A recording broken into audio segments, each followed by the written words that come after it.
வெற்றி தருகிற கர்த்தர் உங்களுக்காக ஒரு வார்த்தை தந்திருக்கிறார். கேட்போமா?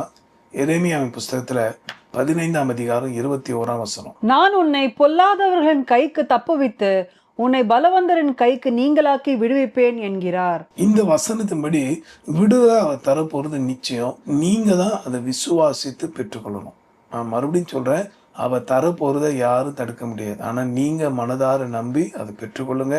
நிச்சயமா வெற்றியை தருவார். ஜெபிக்கலாம். அன்புள்ள ஆண்டவரே, இந்த வார்த்தையின்படியே உங்களுடைய பிள்ளைகளுக்கு வெற்றியை தந்து ஜெயத்தை கொடுத்து மகிழ்ச்சியாகும். இயேசு மூலமாய் பிதாவே, ஆமென்.